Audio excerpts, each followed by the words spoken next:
शुरुआत एक छोटे से शहर से होती है, जहाँ एक घर में सूजी और कोड़ी नाम के पति पत्नी रहते थे। सूजी किचन में अपना काम कर रही थी। उसका पति कोड़ी उससे प्यार करना चाहता था, लेकिन सूजी काम का बहाना बनाकर उसे मना कर देती है। सूजी को अपने घर का सारा काम खुद ही करना होता था। अब सूजी जल्दी जल्दी एक प्लेट में नाश्ता सजाकर एक कमरे की तरफ जाने लगती है। इस कमरे को ताला लगा हुआ था, जिसे खोलकर सूजी कमरे के अंदर चली जाती है। कमरे के अंदर एमी नाम की एक जवान लड़की थी, जो बहुत खूबसूरत थी और उसे डांस करने का बहुत शौक था। दरअसल एमी सूजी की बेटी थी, मगर उसका डांस करने का शौक उसके माता पिता को अच्छा नहीं लगता, इसीलिए वो उसे कमरे में लॉक करके रखते थे। आज भी नाश्ता करते करते सूजी और एमी के बीच बहस होने लगी थी। एमी घर से बाहर जाकर अपने दोस्तों से मिलना चाहती थी, मगर उसके माता पिता उसे ऐसा करने नहीं दे रहे थे। सूजी उसे समझाते हुए कहती है कि तुम अपने दोस्तों से मिलो, हमें कोई एतराज नहीं, मगर तुम जो बार में जाकर डांस करती हो वो हमें अच्छा नहीं लगता। दोनों माँ बेटी की आवाजें सुनकर कोड़ी भी एमी के कमरे में पहुँच चुका था। हर पिता की तरह कोड़ी को भी अपनी बेटी से बहुत प्यार था और वो उसे प्यार से समझाने लगता है कि तुम्हें बार में डांस करने का शौक छोड़ना चाहिए।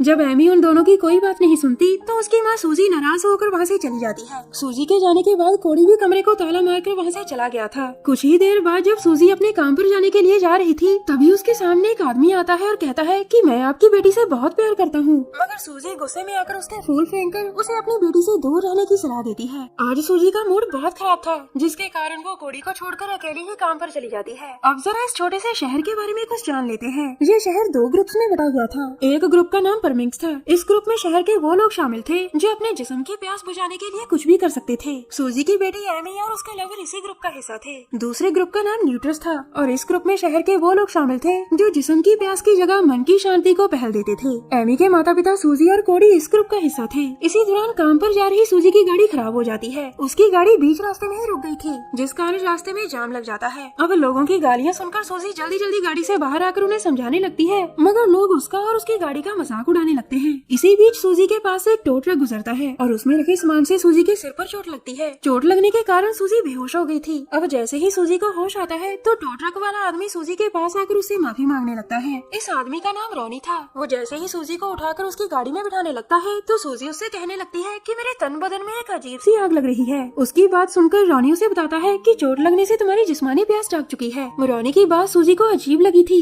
इसके बाद रोनी सूजी को अपना कार्ड देकर कहता है, तुम्हें जब भी जरूरत हो तो तुम मेरे पास चली आना। अब रोनी और उसकी असिस्टेंट मॉली सूजी की गाड़ी ठीक कर वहाँ से चले जाते हैं। सूजी के सिर पर चोट लगने के कारण सच में उसकी जिस्मानी प्यास जाग चुकी थी और उसका दिल बार बार अपने पति कोड़ी की बाहों में जाने को कर रहा था। कुछ ही देर में सूजी उस जगह पर पहुँच गई थी जहाँ पर वो काम करती थी। यह स्टोर सूजी की सास जेनी का था। सूजी और कोड़ी इसी स्टोर में अपनी माँ के साथ ही काम करते थे। सूजी की सास न्यूट्रस ग्रुप की मुखिया थी, जो लोगों को समझाती थी कि जिस्मानी प्यास की जगह मन की शांति ही सब कुछ होती है। वो सभी लोगों को बार बार समझाती थी कि उन्हें गंदे काम छोड़कर मन की शांति की तरफ ध्यान देना चाहिए। अब कोड़ी भी काम पर पहुंच चुका था, जहां आकर वो सबसे पहले सूजी से मिलता है, जिसके बदले हुए रंग ढंग देखकर कोड़ी उसके इशारे समझ जाता है और वो अपनी माँ से कोई बहाना बनाकर अपने घर की तरफ जाने लगते हैं, ताकि घर जाकर वो ढेर सारा प्यार कर अपने जिस्म की भूख को शांत कर सके। थोड़ी ही देर में रात हो गई थी, मगर सूजी की प्यास अभी तक शांत नहीं हुई थी। उसकी जिस्मानी हवस इतनी बढ़ चुकी थी कि उसे शांत करने के लिए वो कुछ भी कर सकती थी। सूजी अपने घर से निकलकर एक टैक्सी में बैठती है और टैक्सी में बैठकर वो आंटी से हॉट बेब बनकर बाहर निकलती है। अब वो सीधा रोनी के गैराज में आकर रोनी से सहायता मांगने लगती है। रोनी उसे कहता है कि तुम घबराओ मत, तुम्हारी तरह मेरे भी सिर पर चोट लगी थी। उसी समय वहाँ मौजूद मौली उसे बताती है कि हम सभी के सिर पर चोट लगी थी, जिससे हमारी जिस्मानी प्यास यानी हवस जाग गई थी। मौली आगे उसे कहती है कि ये बात है तो काफी अजीब, मगर हमारे कस्बे में जिस किसी के भी सिर पर चोट लगती है उसका जिस्म प्यासा हो जाता है। अब रोनी सूजी को उन लोगों से मिलवाता है जिनके सिर पर चोट लगने के कारण उनकी जिस्मानी प्यास जाग गई थी। वो सभी लोग रोनी के गैराज में ही थे। कुछ लोगों की सच्चाई जानकर तो सूजी बहुत हैरान होती है, क्योंकि वो तो उन्हें काफी शरीफ समझती थी। सबसे मुलाकात करवाने के बाद रोनी उसे बताता है कि हम सभी परमिंग्स ग्रुप के मेंबर हैं और मैं इन सबका मुखिया हूँ। हम सभी जिस्मानी प्यास को अहमियत देते हैं। मुखिया होने के नाते मैं सभी की जरूरतों का ख्याल रखता हूँ। इसी दौरान सूजी की नजर अपनी बेटी एमी के लवर पर पड़ती है और वो उससे कहता है, तुम्हारी बेटी एमी हम सबकी जान है। जब वो डांस करती है तो हमें उसे देखकर बहुत सुकून मिलता है। हमारी प्यास शांत होने लगती है। तुम्हें उसे आजाद कर देना चाहिए। उसकी बात सुनकर सूजी सोच में पड़ गई थी, मगर तभी रोनी उस पर अपना ऐसा जादू करता है कि वो खुशी खुशी अपनी बेटी एमी को आजाद करने के लिए मान जाती है। कुछ ही देर बाद एमी अपने कमरे में आराम से लेटी हुई थी और तभी उसके पास उसकी माँ सूजी आकर कहती है, अब से मैं तुम्हें आजाद करती हूँ मेरी बेटी,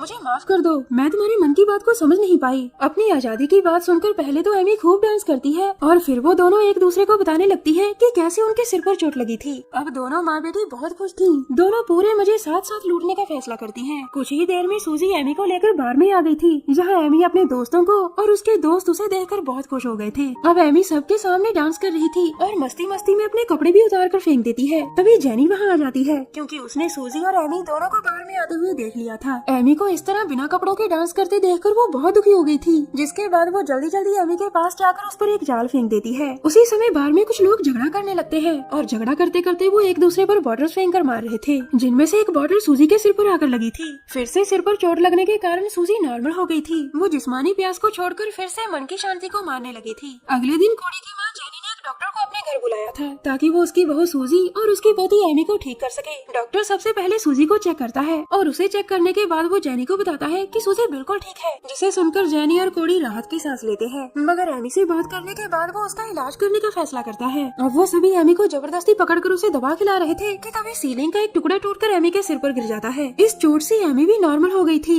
कुछ ही देर बाद जेनी अपने पूरे परिवार को लेकर एक सभा में आती है जो न्यूट्रिस ग्रुप के लोगों ने रखी थी, और वो सभी लोग इस सभा में मन की शांति पाने की बात करते हैं। इस सभा में ऐसे भी बहुत लोग मौजूद थे जो पहले परमिक्स ग्रुप का हिस्सा थे, मगर नॉर्मल लाइफ जीने के लिए उन्होंने अपनी प्यास पर काबू पा रखा था। एमी के सभा में आने से जेनी आज बहुत खुश थी। एमी खड़ी होकर पहले सभी को अपनी इंट्रो देती है और फिर वो उन सभी से वादा करती है कि आज के बाद मैं सारे गंदे काम छोड़कर सिर्फ और सिर्फ मन की शांति पाने की ही बात करूंगी। एमी की बात सुनकर सभा में मौजूद सभी लोग बहुत खुश थे। उसी पल एमी के पुराने दोस्त चोरी चोरी इस सभा में घुस जाते हैं और अपनी दोस्त एमी का बदला हुआ रूप और उसकी अजीब बातें सुनकर बहुत हैरान होते हैं। अब वो जल्दी जल्दी जाकर ये खबर रॉनी को सुनाते हैं, जिसके बाद वो न्यूट्रिस ग्रुप की सभा में आकर वहाँ बैठे लोगों पर अपना जादू करना शुरू कर देता है। रॉनी के ऐसा करने से उनकी जिस्मानी प्यास फिर से जागने लगी थी। कुछ ही देर में रॉनी ने पूरी सभा में गंद मचा दिया था, जिसकी वजह से सभी लोग एमी को नोचने की कोशिश करने लगते हैं क्योंकि वो उसे पकड़कर अपनी प्यास को शांत करना चाहते थे। आखिर में कोड़ी अपने परिवार को बचाकर किसी तरह बाहर निकलने लगता है और तभी सूजी के सिर पर फिर से चोट लगती है, जिसकी वजह से उसकी जिस्मानी प्यास फिर से जाग गई थी। अब कोड़ी सूजी का बदला हुआ रूप देखकर उसे वहीं छोड़कर भाग जाता है। कुछ ही देर बाद जेनी अपने बेटे और पोती के साथ अपने स्टोर में आती है, जहाँ न्यूट्रिस ग्रुप के लोग पहले ही उनका इंतजार कर रहे थे। अब वो जल्दी जल्दी स्टोर में आकर अपने साथियों से कहती है कि आज परमिक्स ग्रुप के लोगों ने हमारी सुबह पूरी तरह से तहस नहस कर डाली। अब वो पूरे शहर को गंदा करना शुरू करेंगे, मगर हम सभी को मिलकर उनका मुकाबला करना होगा ताकि हम हमारे शहर को बदनाम होने से बचा सके। जेनी की बात सभी लोगों को सही लग रही थी क्योंकि परमिक्स ग्रुप के लोगों ने पूरे शहर में गंदगी मचानी शुरू भी कर दी थी। इसी बीच एमी के पुराने दोस्त उसके पास आकर कहते हैं, तुम्हें हमारे ग्रुप में वापस आना होगा एमी। लेकिन एमी उनकी कोई बात नहीं मानती।